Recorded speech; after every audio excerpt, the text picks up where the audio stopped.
I was cutting cucumbers today, and all I could think was, man, I think my plants, that I got 3 plants in the kitchen. All I could think was, these plants are screaming right now while I'm cutting these cucumbers. Before you think I'm crazy, let me explain. All right, this is a book by David Wilcock.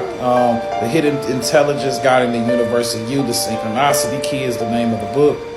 But yeah, so basically there was a Dr. Cleve Baxter, was a CIA employee. He did polygraph tests, but not only did he do the polygraph test, he understood the science behind it, and that if the skin screamed a different response than what the person was saying, that's how they detected if a person was lying.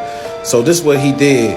Baxter knew the key to Baxter wanted to see if he could threaten the plant's well-being in some way to get a human-like reaction. Finally, when Baxter got a clear mental picture of lighting a match and burning one of the leaves, the plant started screaming very strongly. This happened before he actually burned the plant. Baxter didn't end up going and getting a matchbook, lighting the match and burning the leaf. The plant didn't stop screaming until he took the matches out of the room and left the area completely.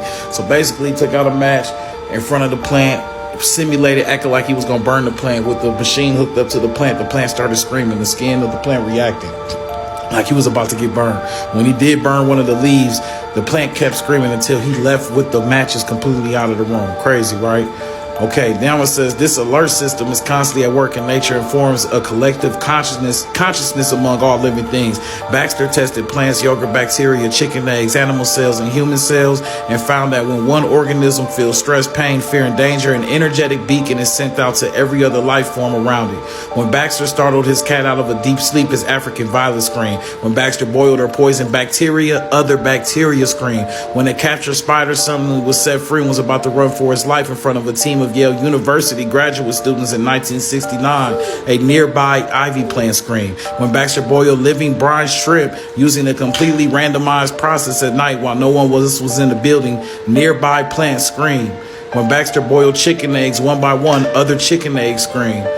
When a World War II pilot was nearly shot down watching the film of another pilot being shot down, his own tissue sample screamed. And this was one of many human examples. Dr. Brian O'Leary, a NASA astronaut, traveled on a 300-mile airplane flight and wrote down every time he went through stress. His cells in the lab screamed at the exact time each stressful event happened. So everything is connected. So yeah, everything is connected. Everything is connected. So when I was cutting them cucumbers in front of the plants in the kitchen, my plants were screaming. I could feel it. I just had to put the intellectual part of it behind it with an actual test that was ran. But I'm telling you, like, everybody's connected. You step on a spider somewhere, it'd be a bug somewhere else screaming like, oh no, bro.